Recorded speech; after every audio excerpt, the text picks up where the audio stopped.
Do it. Hello, beautiful souls. Welcome back to another session. I am so excited to have Kristofer Healy with us here today and to dig into this beautiful segment called A Journey with God. He has had quite the career path and experience that has been solely led by God and his trust in his faith. And in all things spirituality and intuition and developing yourself, really faith is the path, is the bridge that gets you to where you want to be every single time, because as we all know, it doesn't always quite work out like we think, but if not, that's something better. So Kristofer, I'm so excited to have you here with us today. I'm excited to be here. All right, so even though we did this before and we had some technical difficulties, I would love for you to just take a quick moment to share with everyone who you are and the work that you do in this world. Sure. So I am primarily a husband, father, and entrepreneur these days, but recently, in the not too recent past, I was a special agent with the Department of Homeland Security for over 15 years. And in that part of my life, I chased down criminal organizations, mostly transnational criminal organizations that targeted US, Canadian, Australian, New Zealand, and British citizens with telefraud scams. And so I kind of became a subject matter expert on elder fraud and stopping these telephone scammers that target individuals with different types of scams: the Amazon scam, the IRS scam, the CRA scam, the Australian tax office scam. All those different scams typically originate from call centers, and that kind of became my bread and butter for the last 15 years, was to go after those guys and try to bring some justice to victims. In the more recent past, after leaving my job, I went into full-time entrepreneurship alongside my wife. We own a pretty large-scale and growing personal health and nutrition business that focuses on coaching mostly parents, mostly on her side of the house, mothers over the age of 35 who are struggling to get their health back after having children and raising children.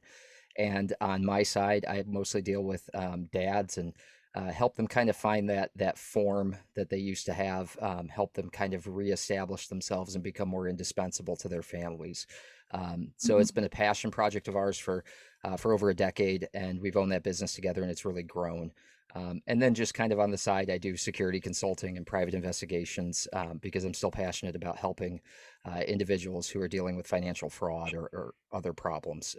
So I work with a lot of folks, law firms, and do litigation support and things like that. So kind of a mixed bag.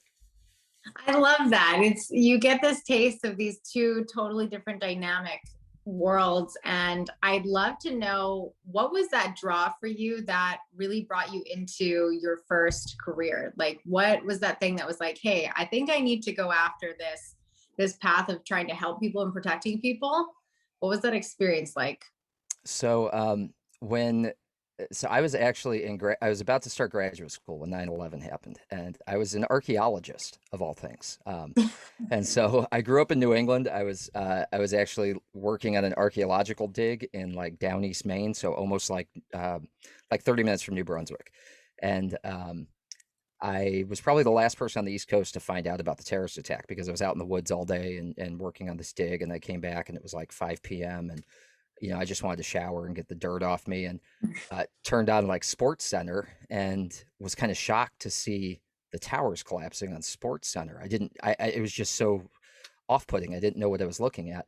And I kind of sat down and started to take it all in. And that was kind of a clarion call for me. I guess from that moment on, I knew I wanted to, after seeing firemen and police and seeing what was happening at the Pentagon and all these people who were rushing into danger to save their fellow citizens, I just felt like what I had planned for my life was somehow inadequate. I wasn't. I felt like I needed to offer justice. I felt like I needed to be a part of serving, even if it was some small contribution. So that kind of became my why, and service became kind of my guiding light. And so I ended up. It took a couple of years because there was in the US, there's this whole reorganization after 9/11, and different departments were stood up and all that stuff. And so I ended up getting a job in deep South Texas. I went from living on the US-Canada border to moving 2,600 miles away down to deep South Texas, and kind of stood my guard on the Southwest border for a while. Um, and that was the beginning of my career with the Department of Homeland Security.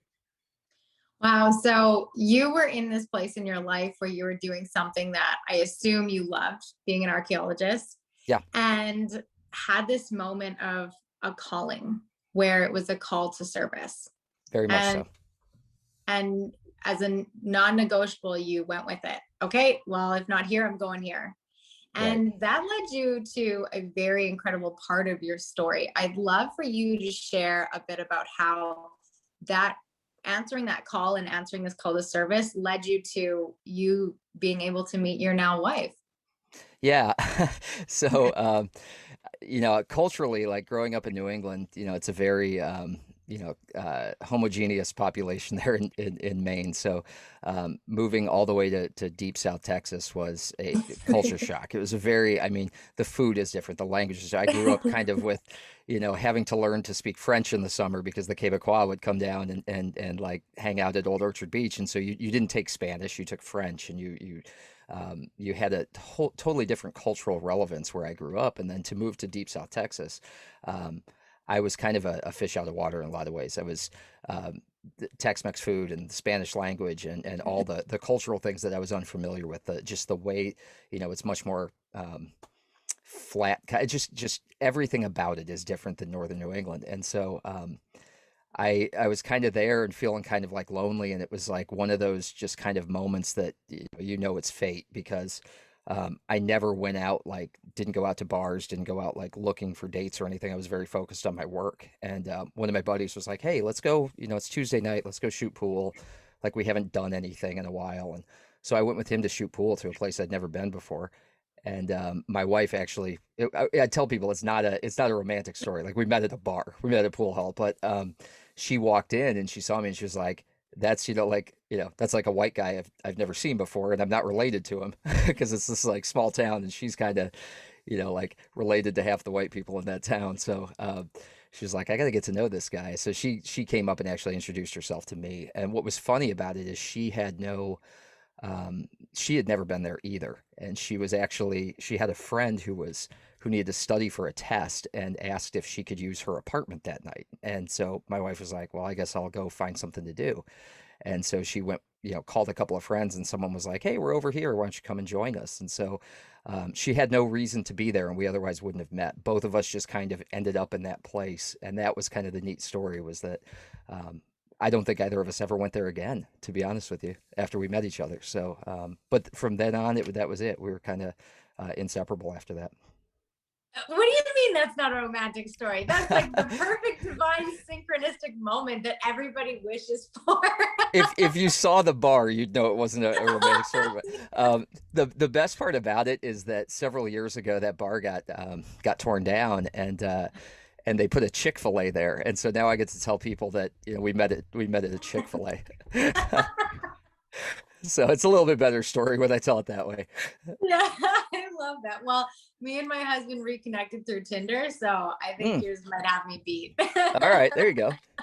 That's at least intentional, I suppose. Like we just kind of it was just pure dumb luck, but it worked out for the best. And honestly, they say like, if you meet a girl from South Texas, it's a very family first part of the country, and people have very large, tight knit families. My wife is no different. They have a large farming family down there. They do cotton and sorghum and grain and all that stuff, and they've been there for years and years. And so meeting her, I kind of resigned myself to, okay, this is home now, because her family was there. And we're still in Texas. We've moved off the border since then, but I kind of, I met her and I said, okay, this I guess is where I'm putting roots down. I love that, because that was very similar to my husband. He's someone who's always been very family orientated. The family comes first. And when we had met 10 years prior, and when we reconnected, for him, he was like, that's it. Like, if I'm going on a date, like, that's what I'm doing. And that's going to be a lifelong thing, where I was like, "Oh, this is so nice to meet you." And right. This is a nice date. And then he ended up saying, yeah, so I was talking to my mom the other day, and I told her about my new girlfriend. And I was like, "What? Oh, a new girlfriend." Yeah. But I mean, Yeah. it all worked out because here we are 6 years later and we're married with, 3 kids and one on the way. So Right. I think what's so beautiful about that is that when you really start to get into the dynamic of relationships, whether it be friendships, partnerships, all of that, even co-working relationships, I find that people who have a really strong moral value and ethical grounding center really take that commitment so much seriously, not just from the perspective of what can you do for me, but from this place of like loyalty is first, essentially. Very much so, yeah. And I think we both have, um, we do enneagrams, and and that, like I'm the ISTJ and she's the ESFJ and all this stuff. And I forget what her enneagram is versus mine, but like we're very common in a lot of ways. We're very different in a lot of ways, but the common thing that always comes back is loyalty. Like we both have like tremendous senses of loyalty and service. And that's why her business has been so successful. I think that's why my career, I was so successful in what I did, was because you put those two things first, and you're going to be driven by the right things. You're going to Yeah. have, you're always going to have your heart in the right place when you're driven by loyalty and service. Yeah, absolutely. And in this series of a journey with God, that's essentially what it is. Because when you put God before everything else, and not even necessarily in like biblical parables and things like that, though there are many to prove this as a point. But when you put God first, and I've seen this in my own life where I walked through life trying to do it on my own. Oh, Hmm. I'll work harder and I'll make more money and I'll, do the right thing, and really self-driven and self-led. And when I started putting God first, even before my family, just even my own faith and belief, and that has been a journey of learning self-acceptance and receiving this grandiose love that is truly promised to us. It was something that really changed the dynamic of what happiness and fulfillment meant for me. And I see that a lot even in my husband, because he led a lot with by example of putting God and Jesus first in his life, where even in the moments where he suffered from a lot of PTSD and trauma from all his heart surgeries.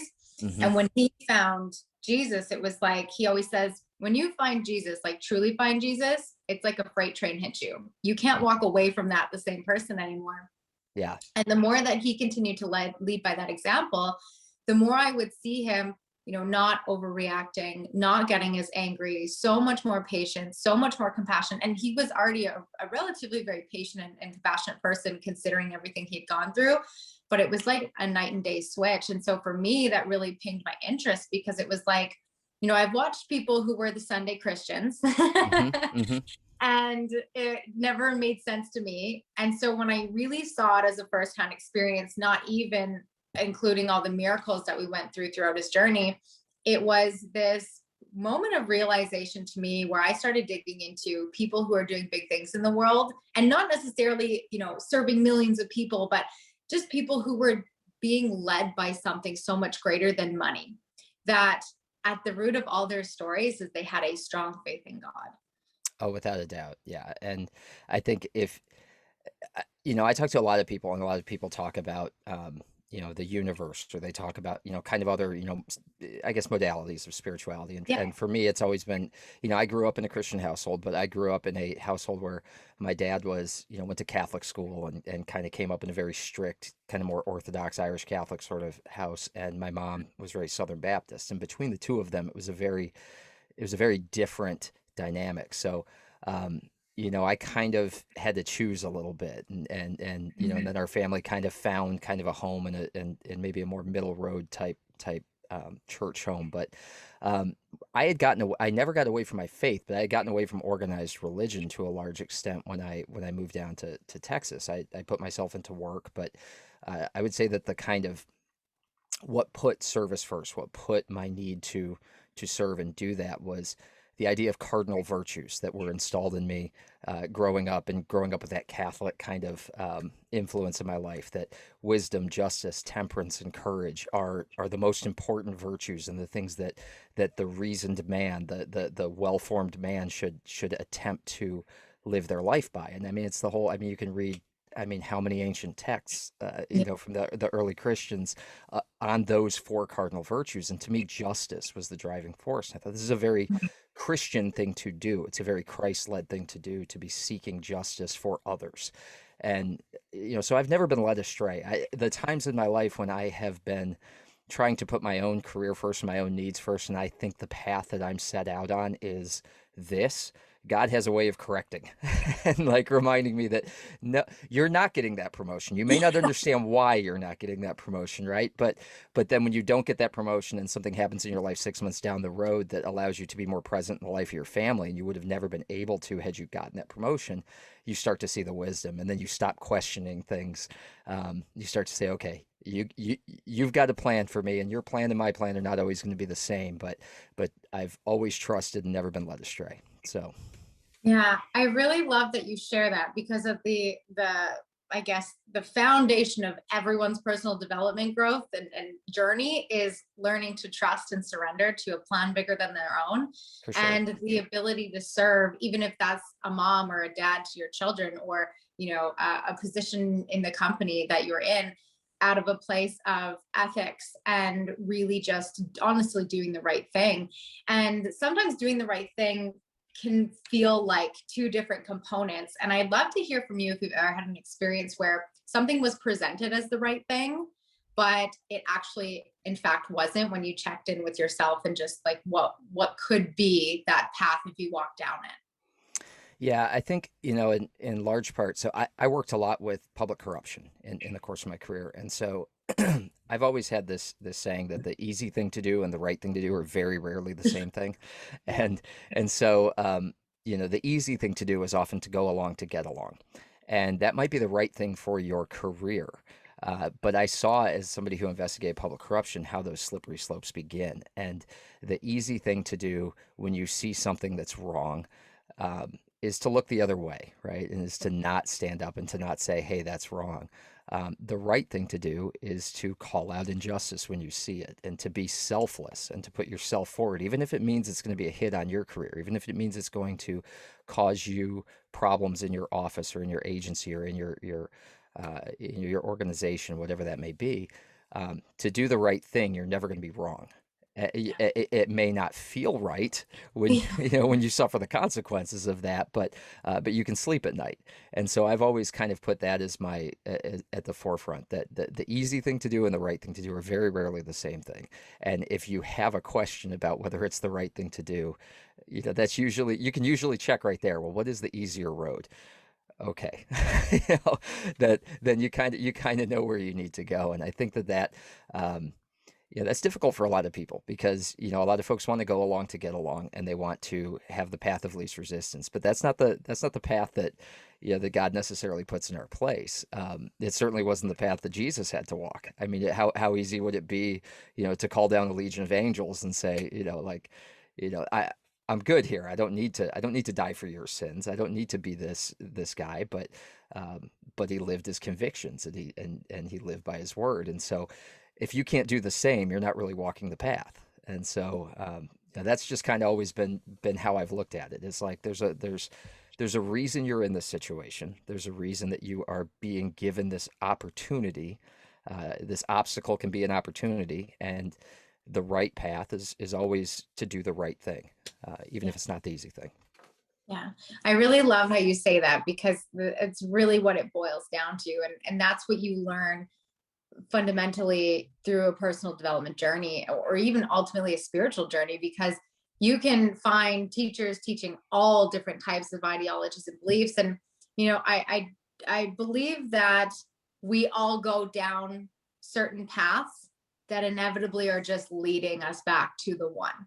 And so you might find yourself in a place where you follow along with this spiritual teacher and they promise you the world. Well, usually when a person is promising you the world, that's probably not rooted in the best place, because they can't promise you nothing. They are of the world. The only one who can promise you that is the one who created you, God. And the only way to God is through his son, the breath of life, Jesus. And so for me, it became very interesting, because in the beginning of my journey, I was someone who I was interested in it all. It was like this Pandora's box opened up, and it was like, oh, there's angels and there's guides and there's, deities and there's goddesses and there's, ancient ancestors and all these things. And yes, of course, you've had people who've walked this earth before you, but it's like, at what point can they actually teach you in spirit something that's relevant to you right now? They lived a completely different timeline than you. And there's so many different energy healing modalities that exist nowadays, but I find that the more and more that people work on themselves in this realm, the more and more they can't, or they struggle with trying to argue that the universe is absolute over God. And I find this so much. And for anyone listening, this isn't meant to offend anyone. The purpose of personal growth is to keep expanding and evolving. So eventually you have to get beyond your threshold. And it's easy to say the universe. It's easy to say, oh, the universe will provide for you and everything's going to Right. work out, because then you trigger less people. Right. But as someone who teaches, or even just someone who genuinely walks, with love and compassion and justice and mercy and courage in your life, why dilute your message? Because ultimately what you're just diluting is your own connection. And for me, there was a huge shift when I started to just accept that I don't need all these other things to give me guidance.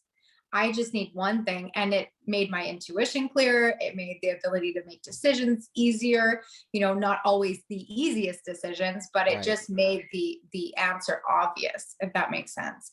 And for you, I'd love to switch gears a bit, because you have this really beautiful story about how your faith really provided for you in such a beautiful way with your daughters.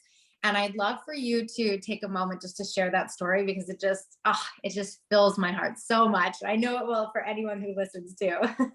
Yeah. I'm an adoption dad. So my two daughters are age 7 and 9, and both were adopted internationally. So we brought them both home from China, and both have special needs. So for my wife and I, adoption was always on our hearts. It was always our plan A. We never really tried for biological children. That wasn't something that we felt called to, and we felt called to adoption from the beginning. So our adoption story began in 2016. We had previously, my wife and I are former recovering Ironman triathletes. So we've both done about a half dozen Ironmans, and we used to coach men and women to train distance and race distance with us. So we did Ironmans and marathons and ultra marathons and all of that. So that was kind of our passion for a while, that when we were young and enjoying that together. And when we were ready to have a family, we had seen a child kind of on, there's different adoption services that host these websites where they have waiting children around the world, where kids who need homes, and you have to register through an agency. And so we had been looking at this one little girl and thought maybe that was our daughter. And my wife was racing. We were both racing Ironman Cozumel in Mexico, and she had I didn't know this at the time until the race was over, because we were both out on the course and weren't around one another. But she had a bad incident where she had been stung by jellyfish during the swim, and she got out on the bike and had a real bad anaphylactic response and ended up in a hospital in Mexico, which is not necessarily where you want to be. Yeah. And so after the race, she had this like realization, or during that instance, she had this realization that like what we're doing right now is potentially could keep me from getting to this little girl that we need to get to, and that's going to be our daughter. And as it so happened, that particular little girl, there was another family that was able to get their ducks in a row before us and brought her home. But it had opened our eyes to the process and what it took, and that we needed to stop screwing around. And it was kind of like, God flicks your ear sometimes, and it was kind of like that. So we started the process. And we ultimately matched with our little girl Maylee, and my wife. A lot of folks, they have these stories about adoption taking years and years, and for us, my wife, anytime there was paperwork that needed to be done or something that could be turned around, it was going out same day. We were getting things done and turned around FedEx next day air, because every day that we delayed getting paperwork done was a delay to getting to her. And so once we matched with her, we felt so called to her that we were able to get to her inside of 9 months. And that's pretty rapid. We brought her home, and what we had believed, we knew that she had some special needs. We just didn't know exactly what, and believed that she was possibly deaf and epileptic. and she's neither. But we did bring her home, and after a series of tests and kind of trying to figure things out, she's very much delayed, as a lot of adoptive children, especially internationally, are. We found out that she has a very rare chromosome deletion syndrome that kind of presents itself in some ways like autism. So there's speech delays, and there's a lot of similar characteristics in some ways, but not in other ways. So she's kind of a unicorn, and just the sweetest, most wonderful little girl. Just absolutely, you would think that my wife had carried her full term, as if she Yeah. was her own. So we were definitely led by God to her. And then we felt called to adopt again. And what was kind of wild about the second adoption is that in the process of trying to adopt our second daughter, we had two adoptions kind of fail on us, and for different reasons. One, another family was in the process, and the little boy that we had hoped to bring home, who was actually from my first daughter's foster home, another family was able to bring him home first, which it's a good thing.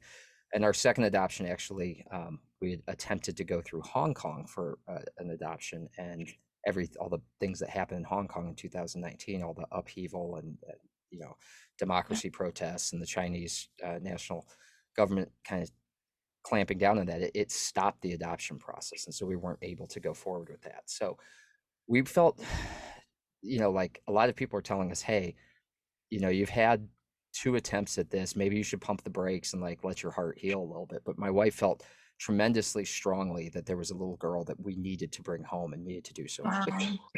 And so we thought about it, we prayed on it, and there was a little girl, our daughter Leanna, who we kept coming back to and kept seeing on our adoption agency's website. And she had been up for adoption when we went and got my first daughter. So she had been waiting a long time for a family. And she had and has CP. So she's not ambulatory. She doesn't walk. She's working on it and learning. But we kept thinking, are we prepared to have a child that can't walk? Are we the right parents for her? And it just kept coming back to us that yes, and hurry.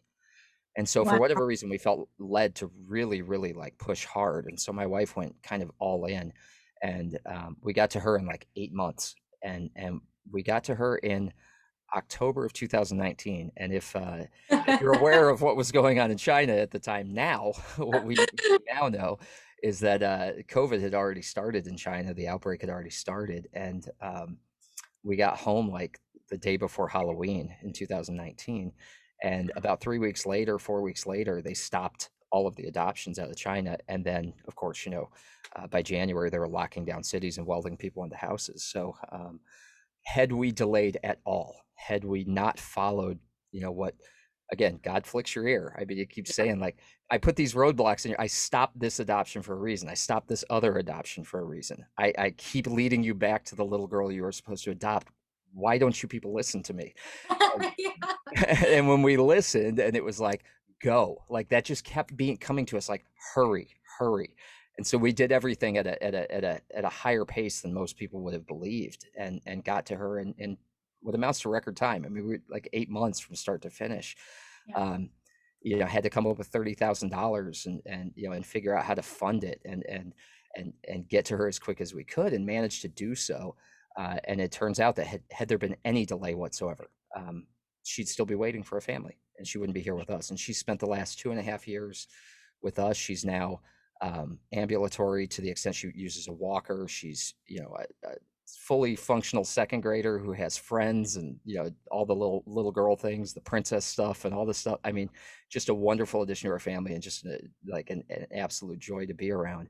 And had we been stubborn and not listened, and not like opened our hearts to the message that was being transmitted to us, she wouldn't be here with us. And I try not to think about that, because it like takes my breath away to think about my daughter still being there and not with us. But we're very, very fortunate that we were able to get to her as quickly as we did, and that we stopped being stubborn and started actually listening to the path we we're supposed to be on.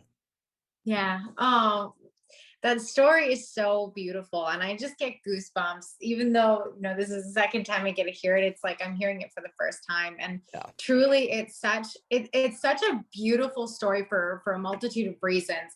There's that questioning of God's path and plan for you. Like, are we the people for this? And Right. I think that that's something that I really love that you shared so openly, because there's a lot of people who honestly wouldn't feel like they could do it. I mean, ultimately, we look at any experience we go through, and if we're put into it, we're going to do it. Just this one, it wasn't necessarily, a biological thing where that just was the case. It was truly by divine guidance that you were in that, you found yourself in this experience. And not only did you choose to trust with blind faith and go through this as hard as you knew you needed to, not knowing why, and then finding out why with Yeah. all the lockdowns and stuff. But then, you've had this beautiful experience of watching his miracle at work, where how Mhm. truly love transcends anything that we ever deal with, and she might not ever be fully cured, but the point is that progress is progress, and that's the power of love ultimately. And I really love that, because for anyone who's listening right now that's really feeling like you're not doing enough, or your life isn't working out, or things really suck, or whatever that case is, I really invite you to come back to the miracle of, who created you. And I always say that we tend to think when we're disconnected from our faith, like we have to do it. We got to figure it out. We got to make this all work out. We got to be the drivers or in the seat, but we've never been the driver in the seat. And the sooner that you really learn to just accept and honor that, I don't even want to say realize that, but honor it Honor it. truly, Yeah. your whole life radically changes. And when people talk about these miraculous transformations, it's not because they're trying to control where the pedals and the steering wheel is taking you. It's because they leaned on that bridge of faith and they said, okay, you know what? You got me. I'm going to Yeah. let you get me this time.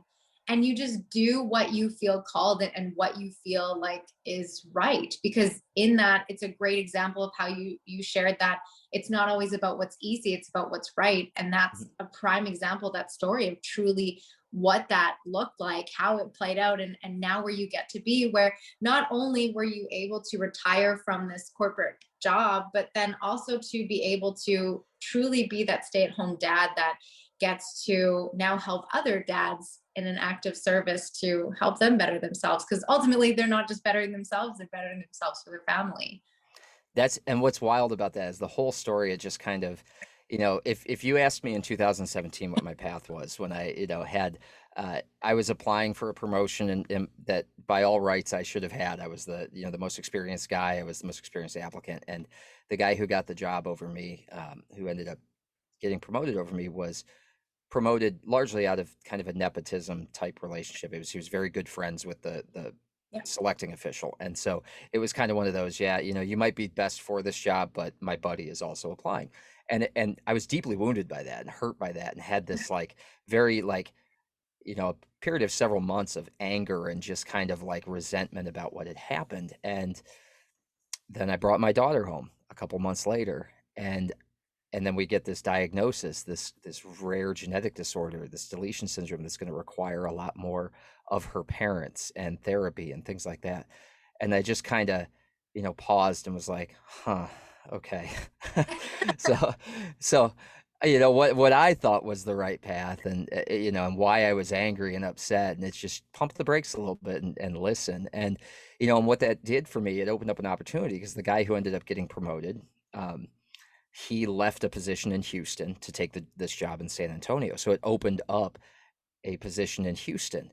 And, I put in for that, and it was a higher paid position. It was a better location for my family because there were more services available for my daughter in the Houston area than where we had previously Wow. lived. And so we were able to actually move to a place where she was able to get into ABA therapy, and we were able to live in a place that gave her better opportunity to work with therapists and to be close to the Texas Medical Center, which is one of the great medical centers in the Western world, and to be close to Texas Children's Hospital. And all of these resources that all of a sudden we needed were created by me not getting promoted. And and so all of these things kind of fall into line, and it kind of brings me full circle to where I am now, where I've been able to walk away from my career because my wife's business really, the shot in the arm for my wife's business to grow from being a kind of a, like my salary was the driving force in our family, to kind of have this salary that was helping, but it wasn't a driving thing, to where it is now, where her business that we've created is able to sustain an entire family, was the fact that when we brought our daughter home, it kept her from being able to run a personal training studio and work the kind of hours that she was running, and she had to figure it out. And so she brought her brand online and created this online workout platform and this online app for other moms. And she recognized in herself something that, oh my gosh, there's other moms just like me who don't have the time and they can't get to a personal training studio, and I need to create something to speak to them. And it's become this seven-figure business that would have never happened had we not leaned into it. So the entire story is just wild, because just by listening and being led down the path that we personally might not have chosen, it's created this wonderful life of abundance where we have this incredible family, this incredible business, these incredible children that we get the privilege of raising, and it's all because we leaned into our faith and not away from it. Oh, so good. It just feels like it's really a true testament to walking with blind faith, and not just because of something you're going to hopefully get out of it, but because of knowing that you're always genuinely provided for. And I think that that's really beautiful in so many ways, but most importantly, because you don't always know what that next thing that is coming down the line is going to look like. You can Mm-mm. plan it as much as you want. And then it goes back to, you can think that you're in the driver's seat, but at some point you just have to surrender to the moment. Yeah. And this has become a really big thing for people, because in the healing world, you're either severely wrapped in the past and constantly being led back into your trauma to hopefully climb out of that same hole and heal it, or you're being led so far into the future about what your next year, 5 years, 10 years looks like, and how you're going to manifest it and how that life's going to feel like. And I think that that's important because it gives people a vision. But to the point where you take yourself so far out of the present that you're not functioning anymore. And then you build on all the other plethoras of issues like anxiety and all the, like everything, like pretty much stem any physical ailment or issue that a person normally deals with today. If it's not because of our food or water, it's probably because of how much you pulled yourself out of yourself, essentially. Yeah. And the one thing that keeps you grounded in the now is truly your faith, because you have to deal with life right now. Your Yeah. kids exist right now. Your wife exists right now. Life exists right now. And faith is that one thing that, when I talk to people who typically, when they start a healing journey, they're like, okay, well, I want to learn how to get grounded. I'm like, okay, well, grounded means you're planting roots. So what are you rooting into? Mm. And then the ones who are like, oh, wow, the universe. I'm like, okay, well, let's see how that goes for you. And I don't push things because I know Right. inevitably where they're going to go anyways. And I find that every time people want to root into something other than God, they're so led astray, or they're constantly stressed, or they don't get why it doesn't work. And it's like, because you're leading with something that's essentially hypothetical, because there's different theories of how the universe was created, but at the end of the day, there's one creator of it all. And it's the one thing that exists beyond space and time. So you can theorize it, and science has and has proved through and through the morals and the values of the Bible and the synchronicities of how there's no way someone could have come up with to these concepts so far back, and it transcended so much time. Yeah. But it's like, at some point you just have to trust. And I think that that's such a beautiful balance between the logical and the energy, the intuition of it all, because grounding into the now with your faith really leads you to these beautiful paths of, well, essentially least resistance. It doesn't feel like that in the moment when you're No, it going does not. through it. Yeah. But then at the end of the day, you sit back and you're like, wow, like that was, 2, 3, 5 years that I went through that I could have never have foretold for myself. Very much so. Yeah. I mean, and I know personally that's the case with me. Like I many, many times have found myself, um, you know, I we got to this part of Texas, and we thought, what are we doing? We're 2.5 years in one place, and we're uprooting and moving again, and nominally for my career, but it felt like we were drawn to something else. And the church family that we found here kind of brought both my wife and I back into a faith community. We had been both people who had faith in our lives, but it brought us back into a faith community for the first time in many years, where we had an adoption community around us. We met so many people through our church that had adopted and that were there and for us when we needed people to lean on and rely on as we were going through our second adoption and kind of dealing with the failed adoption, everything else. It allowed me to come back to focus more on my health after kind of just like my wife, when we brought our daughter home and we were kind of sent for kind of a roller coaster when we got this diagnosis that she had this, unique genetic syndrome, and how do we get the treatment and what do we do for her? Ending up here, which again, had I gotten that promotion, we wouldn't be here, but had, not getting that promotion, we end up here and we find a faith community. And within that faith community, there's a CrossFit studio that I start going to and start hanging out with these guys at 5 a.m. And it like allowed me to refocus a little bit more on getting my health back. So all these kind of dominoes started to fall just by the simple act of, recognizing that, hey, your path, the path that you had for yourself, that you wanted for yourself, this, progressive promotion and dragging your family around the country as you had to promote here or there or go to DC or go to the academy or whatever else, like that isn't for you. What is for you is being present in the lives of these children that I have selected for you, that you are to raise and that you are to, and think about, like, I'm a huge advocate of reading the scripture, and Isaiah 117 is kind of my guiding scripture, and it talks about, doing justice, taking care of the widows and taking care of orphans.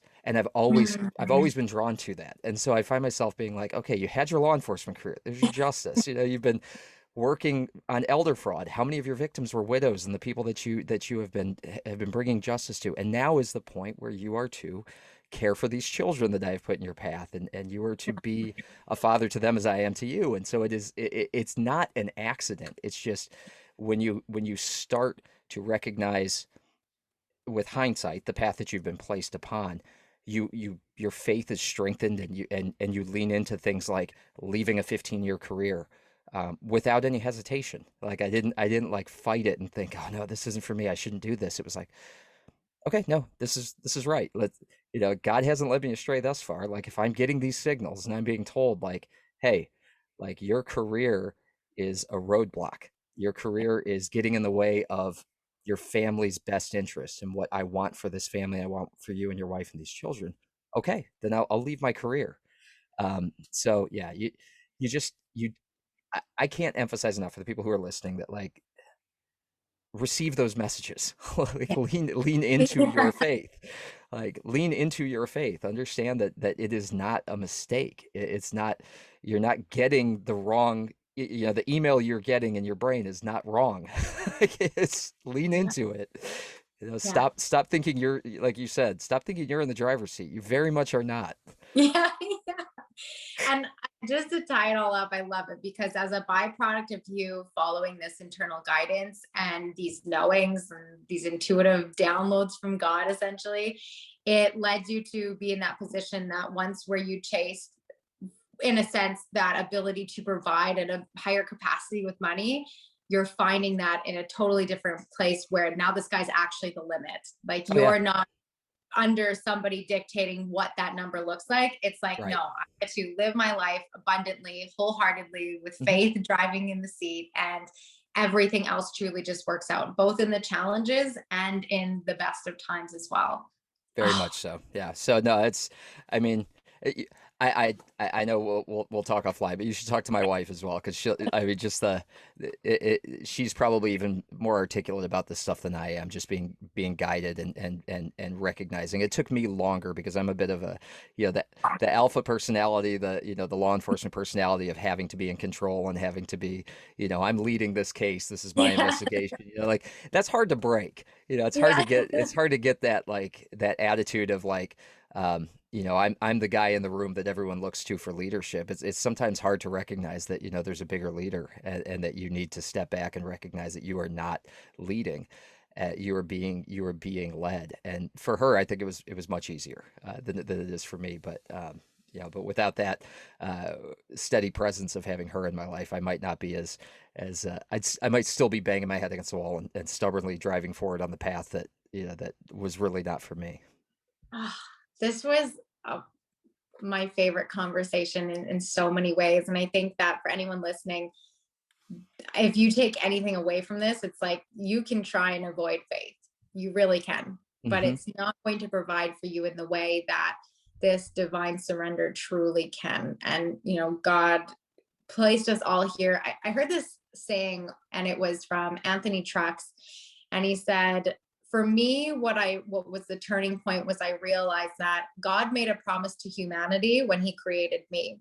And so my job is to come into this world and figure out what gift I am to the world and to serve it I as the love gift that. it is. Yeah. And it was, for me, that was such a pivotal moment because it was like, there is nothing else that exists as far as I found. And if anyone has an opposing scripture or experience, you want to share it, there's nothing else that exists that provides this promise that God does. And it's so fascinating because it's like, you just can't compare. You really just can't. And so, like I said, you can try and avoid it, but ultimately it's all going to lead you back to the same place, but you do have to choose it. We were granted free will for that purpose. And Yeah. the devil knows God's name. So he's not, he knows the difference and he knows how to work with the same thing that you're thinking that you're not. Yeah. No, it's incredible. Thank you so much for having me on. I've really enjoyed it. And I'll come back anytime to talk about Yeah. this. This is like one of my favorite topics. So I don't often get asked about faith and get to have this conversation when I guest on podcasts. So it's incredible to me. And it's what we're supposed to be doing as Christians anyway. We're supposed to be having these conversations and sharing our faith. And so it's wonderful to have that opportunity. Yeah. Spreading the good news, it's free. Absolutely. Well, I'd love for you to just take a quick moment to share what you have going on and how people can be a part of your world and enjoy your beautiful family dynamic and all Yeah. of it. If you do, yeah. So I post a lot of pictures of my kids. So if you want to see some really, really adorable children, you can follow me on Instagram. It's at team_Healey. That's Healey. And my wife is at my coach Lacey, Lacy. And between the two of us, you're going to get all of the great photos of our kids, but also a boatload of great information about health and wellness and how to take care of yourself and how to be a better dad, a better mom, and put your fitness first so that you can be there for your family and your children. I am launching a podcast that comes out. I don't know when this will air, but it's coming out in April of 2022, and it's going to be called the Indispensable Man Podcast, and the goal of it is to tell stories, inspirational stories, and give my experience from my years of being a coach, of being a mentor, of being a leader in the law enforcement community, and kind of try to bring some lessons to men that they can then use to be more indispensable to their families and be first responders in their families. So through that, you can listen to me and you can follow me on Instagram, and any programs and offerings I have coming up are going to be on my link tree on Instagram. So it's been a pleasure talking to you, and I'm glad to share that. Yes. And of course, we'll have everything linked below. Thank you again so much for coming on, Kristofer. It was truly, truly such a pleasure. Absolutely. Thanks for having me.